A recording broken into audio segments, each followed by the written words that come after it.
नमस्कार साथियों, agree thinkers के लर्निंग प्लेटफॉर्म पर आपका एक और बार स्वागत है।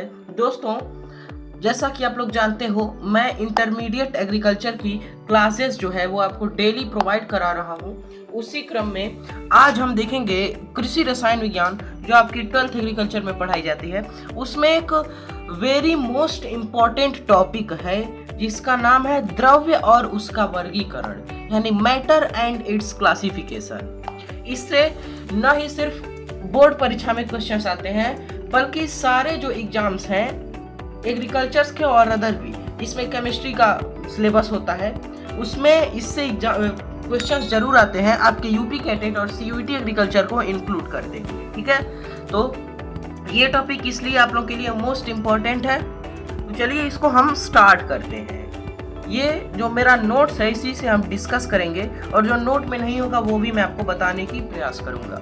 यहाँ पर देखिए केमिस्ट्री, यहाँ देखिए, यहाँ पर पहले कुछ बेसिक इन्फॉर्मेशन। केमिस्ट्री की पहला लेक्चर है, तो बता दूं, देखिए अगर केमिस्ट्री की डिफिनेशन अगर पूछी जाती है तो वो ऐसे दी जा सकती है कि विज्ञान की वह शाखा, यानी दैट ब्रांच ऑफ साइंस जिसमें हम क्या करते हैं, निर्जीवों का अध्ययन, यानी विज्ञान की वह शाखा जिसमें हम रसायनों का अध्ययन करते हैं, यानी केमिकल्स की स्टडी करते हैं, उसे केमिस्ट्री कहेंगे। और केमिस्ट्री के अगर फादर पूछे जाएं तो होल केमिस्ट्री के फादर जो है वो होंगे हमारे लेवोशिये जो होंगे वो केमिस्ट्री के फादर होंगे। ये तो केमिस्ट्री के टर्म है, लेकिन पूछा जाए कि एग्रीकल्चरल केमिस्ट्री यानी कृषि रसायन विज्ञान के पिता, या कृषि रसायनिकी भी कहा जाता है इसको, तो कृषि रसायन विज्ञान के पिता अगर पूछा जाए तो वो होंगे जेवी लिविंग। ठीक है, जेवी लिविंग जो है वो एग्रीकल्चरल केमिस्ट्री के फादर माने जाते हैं। अब देखिए यहाँ पर हम द्रव्य यानी मैटर को देख लेते हैं। देखिए मैटर क्या होता है, ये तो शुरुआत से ही हमारी प्राइमरी लेवल की फिजिक्स में, केमिस्ट्री में भी बता दी जाती है। वे सभी वस्तुएं जो स्थान घेरती हैं तथा जिनमें भार होता है द्रव्य कहलाती हैं। यानी जो भी वस्तु है वो, यानी उनमें वेट है और वो एक स्पेशल जो है स्पेस ऑक्यूपाई कर रही हैं, तो उन्हें हम मैटर कह देंगे। अब देखिए यहाँ जो है आपके सिलेबस के हिसाब से यहाँ पर द्रव्य की 5 अवस्थाएं यहाँ पर मैंने यानी नोट्स में डिस्क्राइब किया है। अभी एक इम्पॉर्टेंट चीज़ आपको बताऊंगा जो आपके सिलेबस में नहीं है लेकिन बहुत ही इंटरेस्टिंग है। ये देखिए द्रव्य की अवस्थाएं, स्टेट्स ऑफ मैटर। यहाँ पर 5 अवस्थाएं दी गई हैं।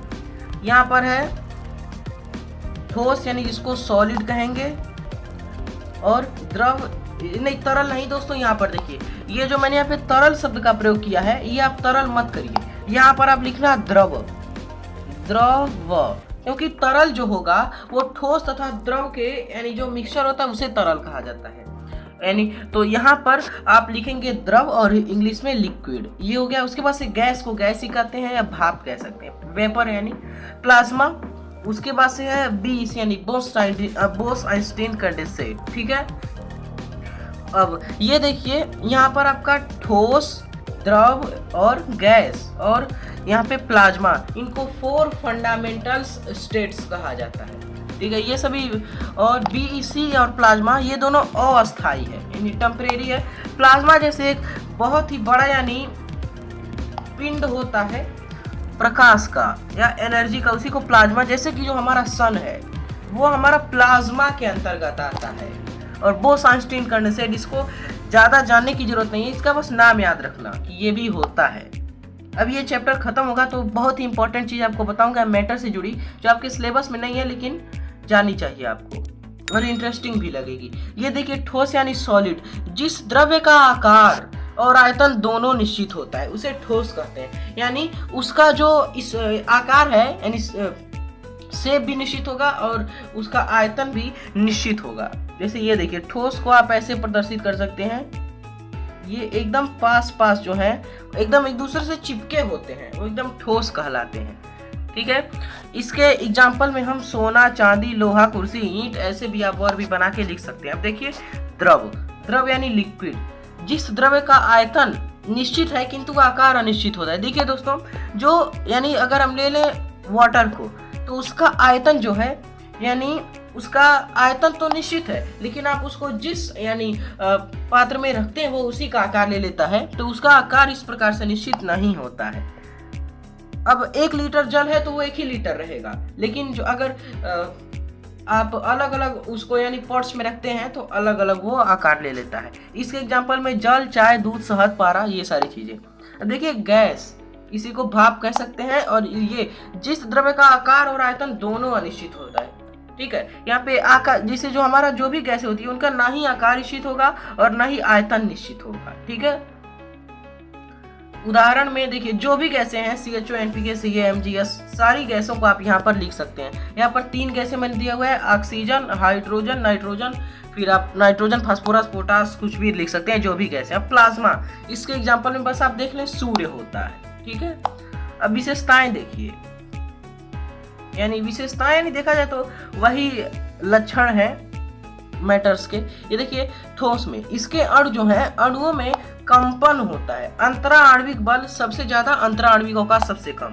ठीक है, अंतरा आणविक बल यानी जो उसके अणु में बल होता है, अणुओं के अंदर जो उसके बल होता है वो सबसे अधिक होता है, तभी वो एक दूसरे से इस प्रकार से चिपके रहते हैं। ठीक है, और अंतरा आणविक अवकाश यानी जो बीच का स्थान यानी अवकाश होता है वो सबसे कम होता है।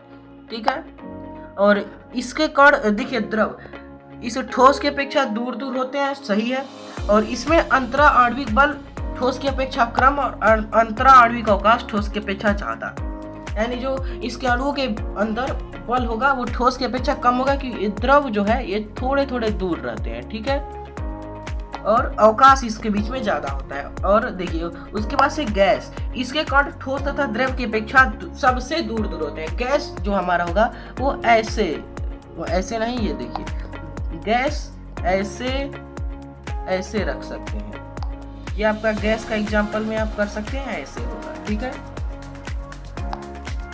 और इसका अंतरा आणविक, ये एकदम ठोस का विपरीत होता है, गैस का विपरीत ठोस। जैसे ठोस में अंतरा आणविक बल सबसे कम तो गैस में सबसे ज्यादा, नहीं सॉरी दोस्तों, ठोस में अंतरा आणविक अवकाश सबसे कम तो गैस में सबसे ज्यादा, ठोस में अंतरा आणविक बल सबसे ज्यादा तो गैस में सबसे कम। ये देखिए फिगर के हिसाब से भी आप देख सकते हैं, ये ठोस एकदम चिपके हैं और द्रव थोड़े दूर दूर हैं, गैस एकदम दूर दूर होते हैं। अब देखिए यहाँ पे द्रव्य का ये तो वो तो आपका स्टेट्स था, यानी अवस्थाएं थी। अब देखिए वर्गीकरण यानी जो क्लासिफिकेशन है, यहाँ पे 2 समांगी द्रव्य, विषमांगी द्रव्य। ठीक है,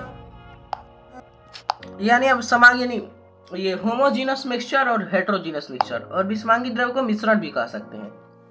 उसके बाद से देखिए क्या होता है, फिर समांगी द्रव्य को फिर 2 भाग में बांट दिया गया है, शुद्ध द्रव्य और विलयन। उसके बाद से देखिए शुद्ध द्रव्य को फिर 2 भागों में बांटा गया है, तत्व और यौगिक। तो इस प्रकार से है द्रव के 2 भाग, समांगी विषमांगी, समांगी के 2 भाग, शुद्ध द्रव्य और विलयन, शुद्ध द्रव्य के 2 भाग, तत्व और यौगिक। ऐसे आप याद रखेंगे। समांगी द्रव्य, इसमें देखिए क्या होता है, इसमें पूर्ण पदार्थ एक समान होता है, प्रत्येक भाग के गुण समान रहते हैं। देखिए दोस्तों, जैसे जो हमारा पदार्थ होगा वो यानी उसके जितने भी भाग होंगे सभी के गुण समान होंगे, और यानी पदार्थ एक समान होता है, जैसे तांबा, नमक, जल, नमक, वायु, ये सारी चीज। विषमांगी द्रव्य यानी मिश्रण, इसमें 2 या 2 से अधिक पदार्थों को किसी भी अनुपात में मिलाने पर जो प्राप्त होता है उसे मिश्रण कहते हैं। जैसे आपने 2 पदार्थ लिए, कोई भी लिए, और उसको यानी किसी भी आप रेशियो में मिला दिए तो वो आपका हो जाएगा मिश्रण। ठीक है, उसको आप कहेंगे मिश्रण। और अगर आप एक निश्चित अनुपात में मिलाते हैं तो उसे यौगिक कह देंगे। वो अभी आगे हम पढ़ें। मिश्रण के 2 भाग होते हैं, समांगी मिश्रण, विषमांगी मिश्रण। समांगी मिश्रण जिसको होमोजेनस मिक्सचर कहते हैं, जब विलय तथा विलायक दोनों की अवस्थाएं समान होंगी तो समांगी मिश्रण कहलाएगा। यानी देखिए जैसे कि नाम ये समांगी मिश्रण, तो उसमें अवस्थाएं समान होंगी। विषमांगी में एकदम उसका उल्टा है, विलय तथा विलायक के गुणधर्म दोनों की अवस्थाएं अलग अलग होंगी, विषमांगी द्रव्य। देखिए उदाहरण में जल तथा बालू, जल तथा तेल, खड़िया तथा जल, ये दोनों मिलते नहीं हैं आपस में, आपने किसी भी अनुपात में मिलाया है तो ये आपका है विषमांगी मिश्रण। देखिए ये दोस्तों बोर्ड परीक्षा से लेके यूपी कैडेट तक में भी पूछा जाता है। ऊर्ध्वपातन सब्लिमेशन में कोई भी पदार्थ, यानी जब कोई भी पदार्थ है उसको आपने यानी द्रव अवस्था में बिना बदले सीधे गैसीय अवस्था में, जो कोई भी आप पदार्थ है और वो जो है यानी उसको आप हीट देते हैं, गर्म करते हैं, और वह बिना लिक्विड में नहीं बदलता, सीधे गैस बन के उड़ जाता है, तो वो आपका होगा ऊर्ध्वपातन।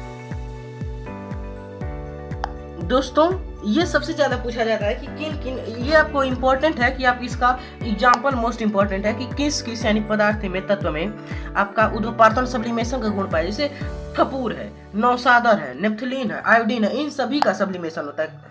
और NH4Cl अमोनियम क्लोराइड, इसको ही नौसादर कहा जाता है। देखिए आइंस्टीन का समीकरण E=mc² या E यानी होगा एनर्जी, M यानी मास और C यानी प्रकाश की चाल। तो देखिए यही होता है ऊर्जा, द्रव्यमान और प्रकाश की चाल। इसका देखें तो ऊर्जा जो है वो द्रव्यमान और द्रव्यमान गुणे प्रकाश की चाल का वर्ग, ऐसे आप कह सकते हैं शब्दों में। अब देखिए संगति और द्रव्यमान में संबंध W=mg। W यानी होगा आपका वेट, M यानी मास, G यानी ग्रेविटेशनल एक्सेलरेशन। तो वेट भार, द्रव्यमान, गुरुत्वीय त्वरण, इस प्रकार से होता है। अब यहाँ पर पूरे चैप्टर का समरी जो है यहाँ पर वो उपस्थित है आपके सामने। ये आपकी 12th एग्रीकल्चरल केमिस्ट्री की बुक से लिया गया है। इसमें वे सभी वस्तुएं जो स्थान घेरती हैं भारत या द्रव्य कहलाती हैं। द्रव्य और ऊर्जा में संबंध mc²। E ऊर्जा, M संगत, C प्रकाश का वेग या चाल भी कह सकते हैं। 3 अवस्थाएं ठोस, द्रव, गैस, इसमें 3 ही अवस्थाओं के बारे में बताया गया है।